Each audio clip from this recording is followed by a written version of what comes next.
بعض बच्चे सख्ती से संभलते हैं,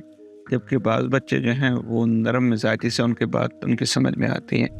तो मुख्तलिफ बच्चों का मिजाज मुख्तलिफ होता है,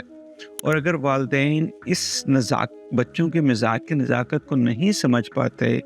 तो उसकी वजह से ये होता है कि बाज़ दफ़ा मैंने देखा है कि वालिदैन बच्चों को समझाना चाह रहे होते हैं, उनकी नीयत ठीक होती है, उनका करने का अंदाज़ भी ठीक होता है, क्योंकि वो दूसरे बच्चों के लिए और बाज़ दफ़ा उनके अपने लिए वो कामयाब होती है। लेकिन क्योंकि बच्चे का मिजाज मुख्तलिफ होता है और जो वो कहना चाह रहे होते हैं वो बच्चे के मिजाज से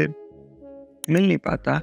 तो उसकी वजह से बाज़ दफ़ा मैंने देखा है कि बच्चों वालिदैन की नसीहत की वजह से बच्चे और चिड़चिड़ापन हो जाते हैं, दूर हो जाते हैं, एहसास कमतरी का शिकार हो जाते हैं, मायूस हो जाते हैं। तो इसलिए ज़रूरी ये होता है कि हम बच्चों के जज्बात को समझें और उनको सुनें,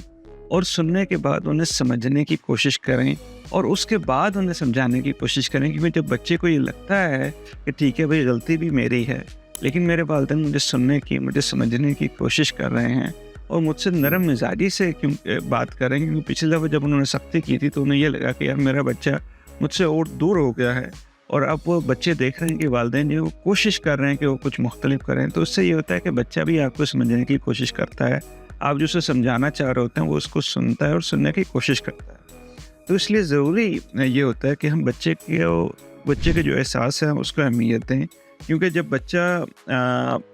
इस तरीके से वालिदैन उसकी तरबियत करते हैं तो उससे बच्चे में कॉन्फिडेंस पैदा होता है, उसमें